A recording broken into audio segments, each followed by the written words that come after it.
Let's start with the tough truth. Most of us have no idea how much of our energy is rooted in anxiety rather than clarity, especially when we're dealing with someone emotionally avoidant. You know the type.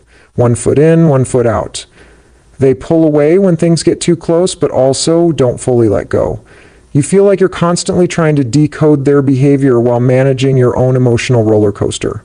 And if you're not careful, you end up chasing not necessarily with your actions, but with your energy.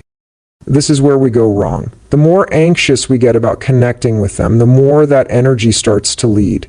It shows up in our texts, in our tone, in our expectations. It becomes our emotional posture. And here's the thing.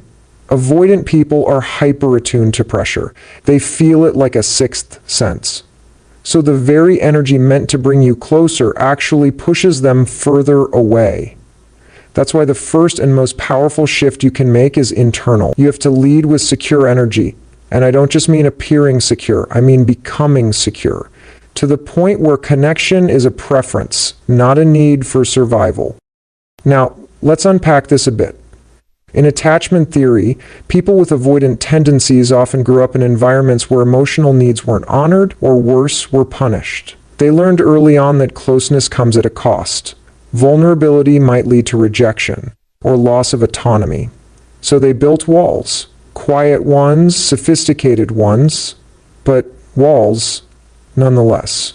When you show up anxious, checking your phone constantly, over-explaining, over-giving, they don't register that as love. They register it as danger, because to them, emotional intensity feels like pressure. And pressure equals risk. So they retreat, they withdraw. Not because they don't care, but because their nervous system is wired for survival, not intimacy. Here's the philosophical twist. True influence, especially emotional influence, never comes from force. It comes from coherence. And what is coherence? It's when your inner world and your outer actions align.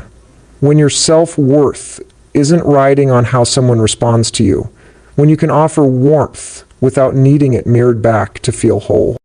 That's secure energy. It's not apathy. It's not detachment. It's presence without desperation. Think about how different that feels. Secure energy doesn't say, please pick me. It says, I know who I am and I welcome connection, but I don't chase it because I don't fear its absence. Let me give you a metaphor. Imagine a lighthouse. A lighthouse doesn't run up and down the shore trying to convince ships not to crash. It just stands, grounded, shining, consistent, reliable. And the ships that are ready, that want safety, they come closer. The ones that aren't, drift away. But the lighthouse never dims its light to chase a drifting ship. That's secure energy. Now, this doesn't mean you suppress your emotions or play it cool just to look strong. That's still anxiety, just with a mask on. This is about being deeply honest with yourself. If you're afraid of losing someone, if you feel abandoned when they pull away, that's your work to face, not theirs to fix. Because here's what happens when you lead with secure energy. The dynamic shifts. You stop trying to control how they respond. You start focusing on how you show up. Your identity detaches from the outcome. And in that space, something powerful emerges. Freedom. Freedom to choose rather than react. Freedom to honor your needs without manipulating theirs. Freedom to walk away if the connection stays one-sided. Avoidants don't open up because you pressure them. They open up when they feel safe. And paradoxically, the way you make them feel safe is by not needing them to meet your emotional needs before you've met them yourself. And that's where the deeper work is. Not in changing them, but in transforming how you relate to uncertainty, distance, and unmet expectations. Secure energy says, even if you step back, I remain grounded. And that groundedness, trust me, is more attractive, more healing, and more disarming than any performance of neediness or control. So if you want to reach an avoidant heart without chasing, start by reaching your own. Build the emotional foundation that says, I choose to love from wholeness, not from fear. When you lead with secure energy, you stop trying to get love and instead you become a space where love can land, and that changes everything. Because in the end, the most powerful energy in any relationship isn't control, it's coherence. And the most magnetic person in the room is always the one who doesn't need to chase. Let's get something straight. You cannot force closeness with someone who fears it. You can't pressure someone into intimacy and expect it to feel safe for either of you. This is especially true with someone who has an avoidant attachment style, someone who grew up learning that emotional closeness might mean obligation, engulfment, or loss of control. And yet, this is the trap so many people fall into. You feel the connection fading. You sense the distance growing, so you move closer. You double down on reassurance, on affection, on availability. You say more, you do more, you give more. But here's the kicker. The more you do that, the more they pull away. Not because they don't care, not because you're not enough, but because the energy of pressure, no matter how well-intentioned, triggers their core defense mechanism. You're not actually getting closer, you're collapsing into them. And for an avoidant, that collapse feels suffocating. Psychologically, this makes perfect sense. An avoidant's nervous system is wired to equate closeness with losing their sense of autonomy. They may crave connection in theory, but in practice, it overwhelms them. So the moment they feel emotionally cornered, they default to withdrawal. They might ghost, stonewall, or suddenly seem emotionally absent.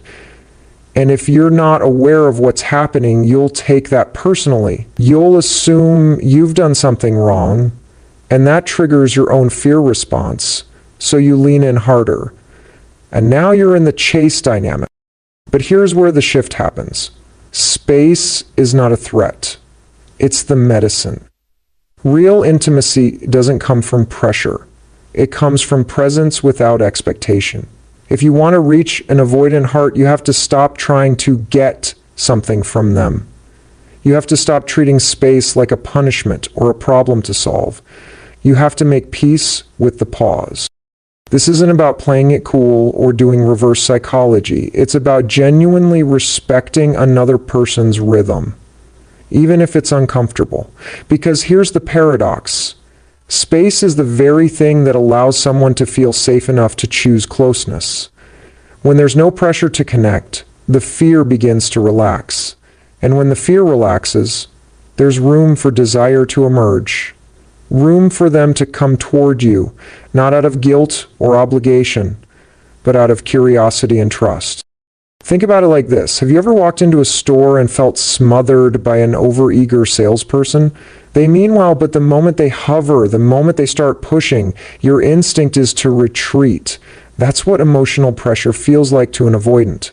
Even if what you're offering is love, if it comes with an undercurrent of please respond the way I need you to, it feels like a demand. And avoidants protect themselves from demands the same way you protect yourself from threats. They shut down or leave. Now, I know what you might be thinking, so I'm just supposed to wait around? No. This isn't about passivity. This is about alignment. You don't give space to manipulate a reaction. You give space because you value emotional freedom, yours and theirs. You give space because you understand that pressure sabotages connection, but autonomy builds it. You're not abandoning the relationship, you're refusing to abandon yourself in pursuit of it. That's a big difference. Philosophically, this is about relinquishing control, not as a tactic, but as a principle. Love that is conditional on behavior is not love. It's control dressed up in affection. Real love, mature love, says, I honor your pace even when it's slower than mine. Real love doesn't beg, it doesn't chase, it doesn't cling. It invites. It allows. And when you stop seeing space as rejection, everything changes. You stop trying to fill the silence with noise. You stop trying to manage their emotions to soothe your own. You begin to focus on regulating yourself, building your own internal safety. And that energy, the energy of grounded self-respect, is deeply attractive. It tells the avoidant person, consciously or not, I'm not here to engulf you, I'm here, period, with or without a performance. That's when their heart starts to soften. Not overnight, not dramatically, but subtly, steadily. You'll notice them initiating more, sharing more, trusting more, not because you demanded it, but because you didn't. Creating space is an act of emotional generosity. It says, I see you, I respect your wiring, and I choose to stay rooted in my center while allowing you to find your way back to yours. Because when you stop chasing what you think connection should look like, you give real connection the room to grow.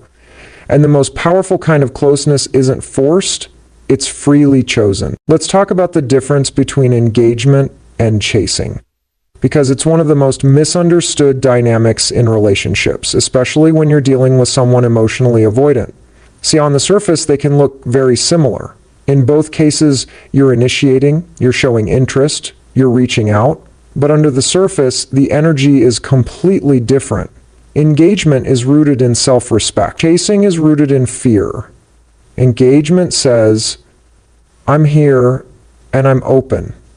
Chasing says, I'm scared and I need you to make that feeling go away. That difference is everything. Because again, we're not just talking about behavior. We're talking about emotional posture. We're talking about why you're doing what you're doing. When you're engaging, you're offering connection from a place of fullness. You're not trying to get a reaction, a guarantee, or a fix. You're simply showing up cleanly, calmly, without emotional strings. That kind of energy doesn't overwhelm an avoidant. In fact, it creates the conditions where connection can begin to feel safe. But when you're chasing, when every message, every gesture, every moment is secretly coded with please don't leave me or please give me more, you're not connecting, you're performing. You're negotiating with someone's nervous system. And here's the hard truth. That never works. The more you try to earn closeness, the more you reinforce the avoidance core belief that intimacy goes pressure, and so they pull away. Again, let's break this down a little further. Chasing is reactive. It's what we do when we feel abandoned, confused, or rejected. It's the emotional equivalent of running after someone who's walking away, not because they need us, but because we need to feel needed. And that's dangerous territory. Because when your sense of worth starts hinging on how someone else responds, you've lost yourself. You've made their behavior